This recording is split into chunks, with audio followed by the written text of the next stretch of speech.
We are back. Welcome to video 2 in the Healing Yourself series. With me, Nicole Sachs, LCSW. All right. Today's video is called The 3 Requirements of Healing. And it's important for you to get these 3 before we go any further. So I'm going to revisit the question that we posed in the first video, which is, how long would you like to suffer?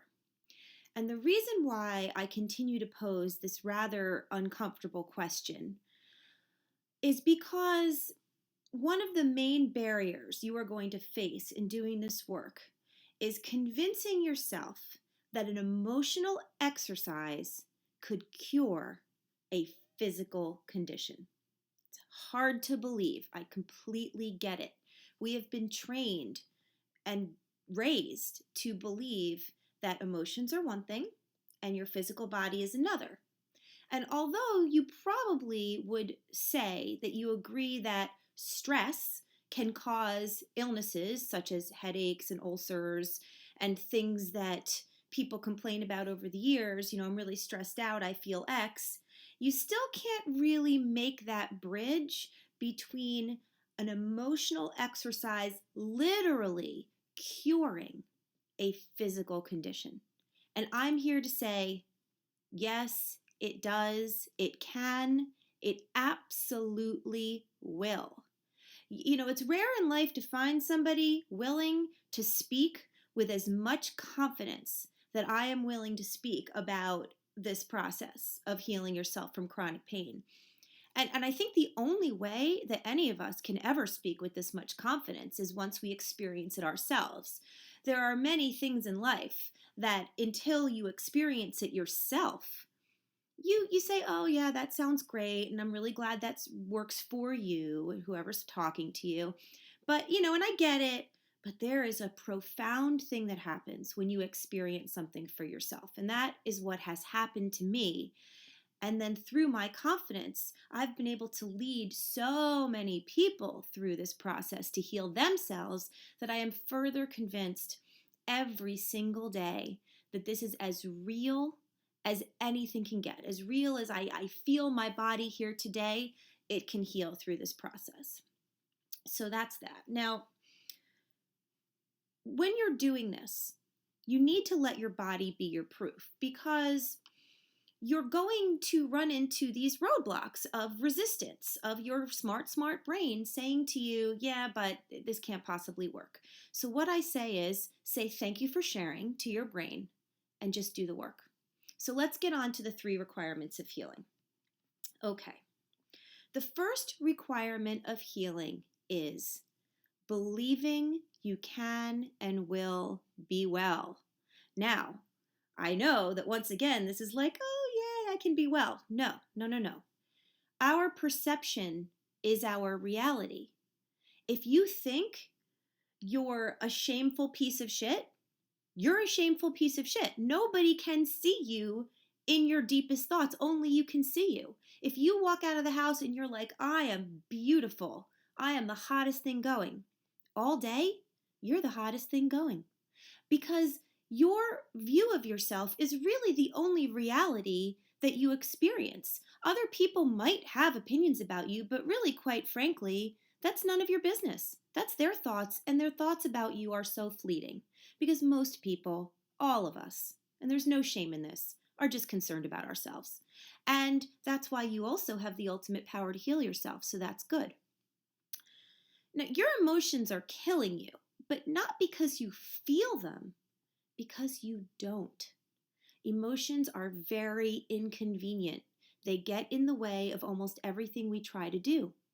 Being too much of anything, whether it be perceived as good or bad, sad or excited, doesn't usually fit in our day of having to do this or that and, get through the day, which is unfortunately what we often try to do. So what your body says to you when you feel pain is, listen to me. I would like to have a voice here. I would like to feel the things that I'm feeling. But we often and subconsciously and reflexively just shut it down. You're not convenient. I don't want to hear you. Leave me alone. And that necessitates pain. Because when we shut down our emotions and we say, I won't listen to you, oh, they'll find a way. Oh, you won't listen to me? How about a migraine? You'll listen to that. You're going to stop what you're doing? You're going to go lay down?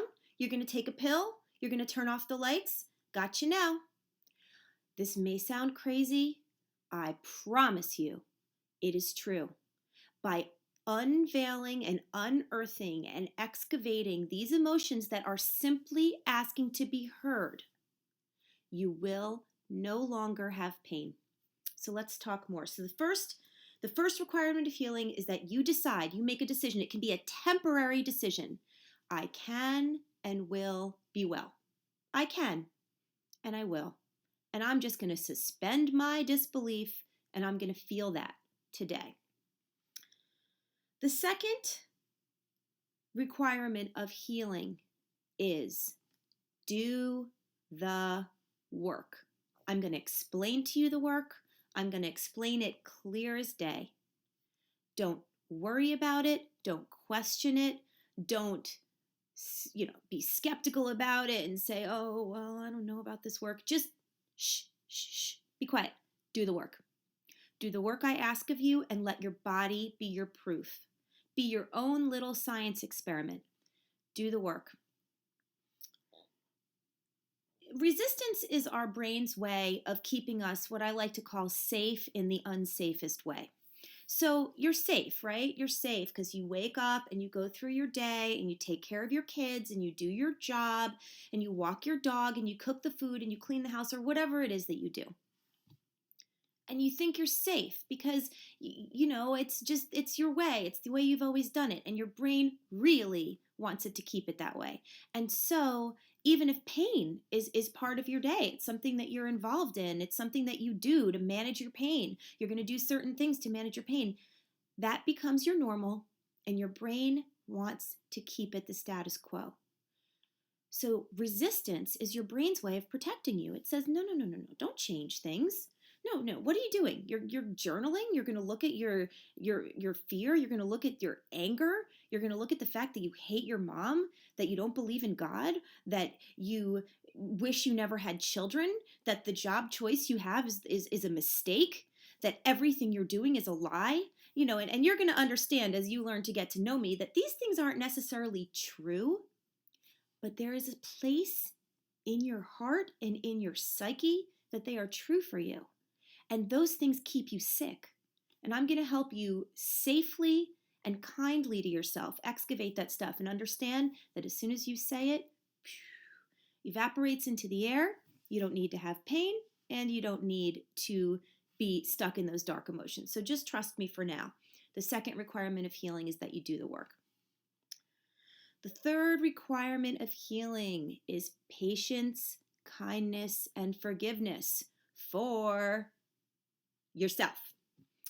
You are always able to be patient and kind with other people. Well, maybe not always. Maybe that's a stretch, but you're probably pretty good at it. You're a nice person. You're a good person. You can be patient with other people. I guarantee you have a shitload more trouble being patient with yourself.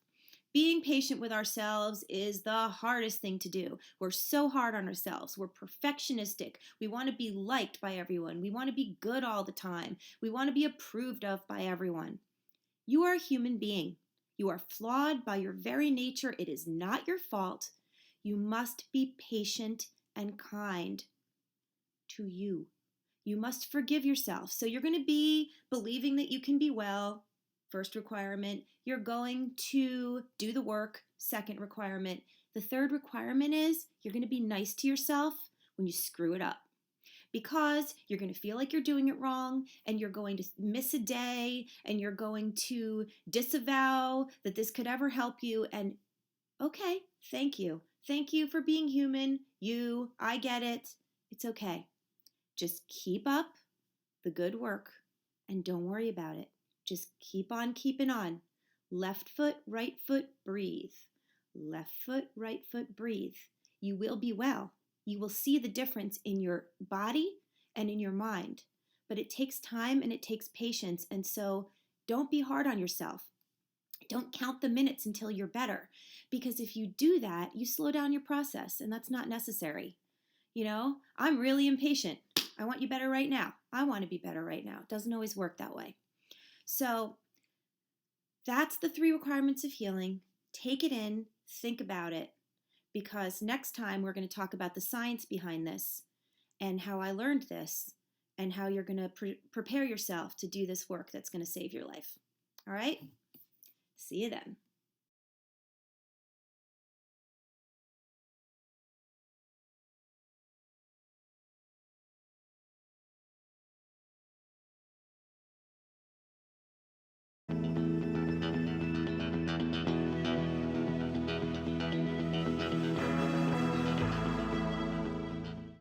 Hey guys, we are back. Video 3 of the Healing Yourself series with me, Nicole Sachs, and we are going to be talking today about the science behind TMS.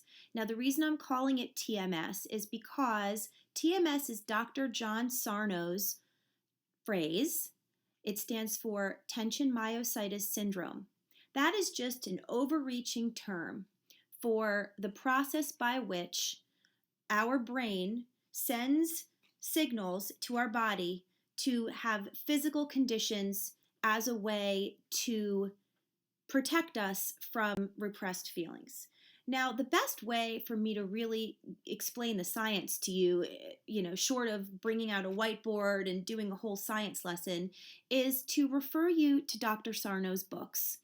The book that spoke to me most clearly was the book The Mind-Body Prescription by Dr. John Sarno.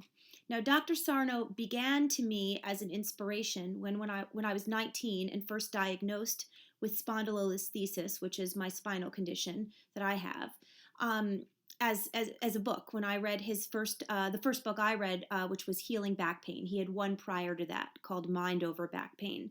And then I read Healing Back Pain when I was very young, and since then, he's written a couple more books. The one I personally like the best is The Mind-Body Prescription.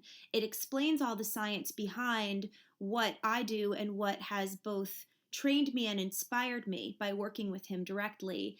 And it's a good way for you to understand what's behind this. Now, some people don't care about the science. They're just like, make me well. And if that's the case, let's just do it.